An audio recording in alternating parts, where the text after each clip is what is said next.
બાલાજી કિચનમાં આપનું સ્વાગત છે। જય બાલાજી, જય સિયારામ। આજે હું લાવી છું ચૂરમાના લાડુની રેસીપી, જે દરેક ગણેશ ચતુર્થી અને ગુજરાતીઓના ઘરમાં લાડુ બનતા જ હોય છે। તો ચાલો આપણે સ્ટાર્ટ કરીએ ચૂરમાના લાડુની રેસીપી। ચાલો ફ્રેન્ડ્સ, તો શરૂ કરીએ આપણે રેસીપી ચૂરમાના લાડુ માટે આ 2 મેજરિંગ કપ છે તે કરકરો લોટ લીધેલો છું ઘઉંનો। અગર કરકરો લોટ અવેલેબલ ન હોય તો તમે ઝીણો લોટ 1 કપ લઈ શકો છો અને એની સામે 1 કપ રવો મિક્સ કરીને બી બનાવી શકો છો। સેકન્ડ છે આ ગોળ છે એ 3/4 મતલબ સેકન્ડ હાફથી ઉપર 3/4 કપ ગોળ લીધો છે અને 3/4 કપ ઘી લીધું છે, પોણો કપ। આ છે ડ્રાય ફ્રૂટ, ઇલાયચી પાવડર, જાયફળ પાવડર એ 1/4 ટીસ્પૂન લીધું છે। 2.5 થી 3 ટેબલ સ્પૂન તેલ છે જે મોણ માટે, અને આ ખસખસ છે જે ગાર્નિશિંગ માટે। સૌપ્રથમ પહેલાં આપણે ભાખરીનો લોટ બાંધીશું, કઠણ લોટ ભાખરીનો। એમાં આપણે પહેલાં કરકરો લોટ લીધો છે, હવે એમાં આપણે મોણ નાખીશું તેલનું। હવે આપણે એકદમ જ મિક્સ કરી દેવાનું છે, તેલ ને લોટ સાથે એકદમ મિક્સ કરી દેવાનું છે।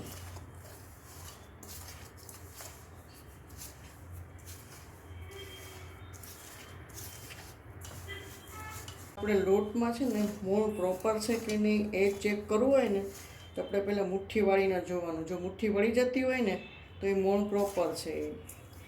હવે આપણે એમાં ગરમ પાણી થોડુંક હુંફાળું લીધું છે, અડધો કપ લીધું છે, એ જેમ જોઈએ એમ જરૂર પડતું આપણે નાખી અને લોટ બાંધશું।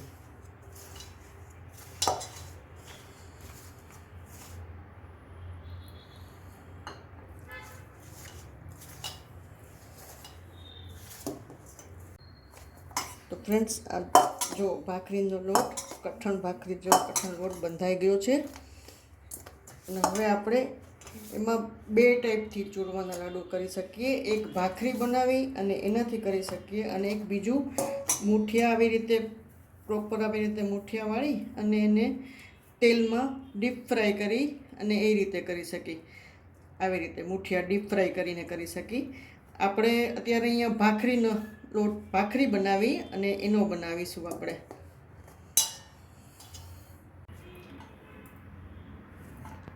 તો ફ્રેન્ડ્સ, આપણે પહેલાં ભાખરી વણી લઈએ, અને અહીંયા ધીમા તાપે તાવડી મૂકેલી છે। આ તમે કોઈ પણમાં શેકી શકો, તાવડીમાં, નોનસ્ટિક લોઢીમાં, પણ એકદમ સ્લો ગેસ પર એને શેકવાનું છે, એટલે અંદર સુધી એકદમ પૂરું શેકાઈ જાય। ફાસ્ટ ગેસ રાખીએ ને તો ઉપર પેલું શેકાઈ જશે અને અંદર કાચું રહેશે, એટલે એકદમ સ્લો ગેસ ઉપર આપણે શેકીશું એને।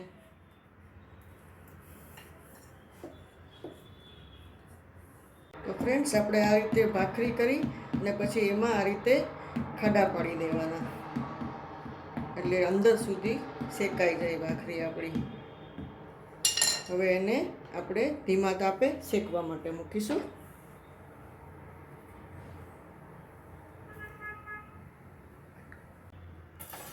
જુઓ ફ્રેન્ડ્સ, હવે આપણે ભાખરીને પલટાવી નાખશું, બીજી સાઈડ શેકીશું। આપણી ભાખરી તૈયાર છે। આવી રીતે આપણે બધી ભાખરી બનાવી લીધી છે। તો ફ્રેન્ડ્સ, બધી ભાખરીને આપણે આવી રીતે પીસીસ કરી અને ઠંડી કરી લીધી છે। હવે એને આપણે મિક્સર જારમાં લેશું અને એને દરદરો કરીને પીસી નાખશું એને દરદરો।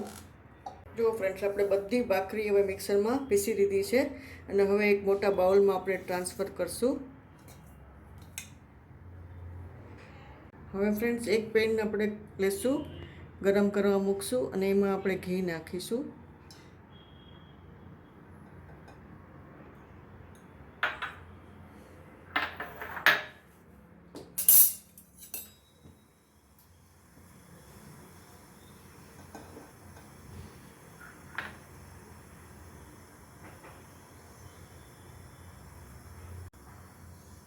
હવે આપણું ઘી ગરમ થઈ ગયું છે, એમાં હવે આપણે ડ્રાય ફ્રૂટ શેકી લઈશું।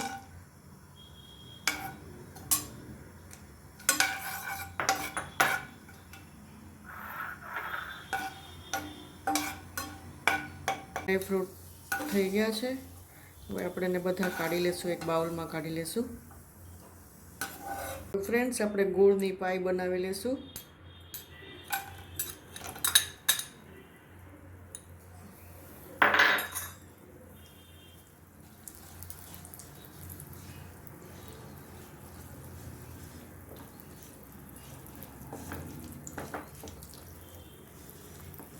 એકદમ ગોળને આમાં ઉગાડી નાખશું આપણે.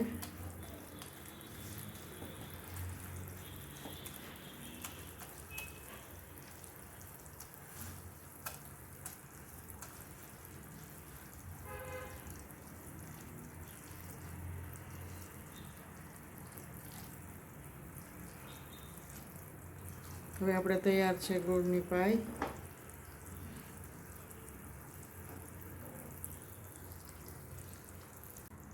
હવે આપણે એમાં ટ્રાન્સફર કરશું ગોળની પાઈ.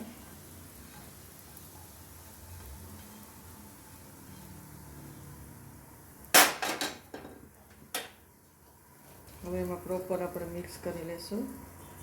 આ ગરમ છે એટલે આપણે આનાથી ચમચાથી આપણે સ્પેચ્યુલાથી મિક્સ કરશું.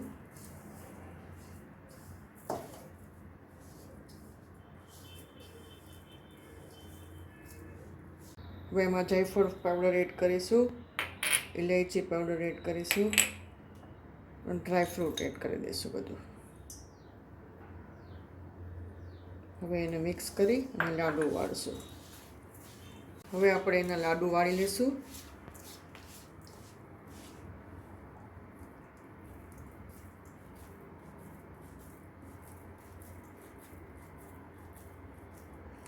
આપણે નાના નાના લાડુ વાળશું. જે સાઈઝના તમને જોઈએ એ સાઈઝના તમે લાડુ વાળી શકો છો.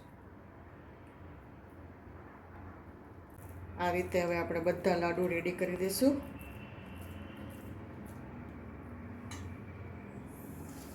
હવે ફ્રેન્ડ્સ, આપણે લાડુને ખસખસ લગાડીશું. ખસખસ છે એ લાડુનો મેકઅપ છે. એના વગર લાડુ સારો ન લાગે, બરાબર ને?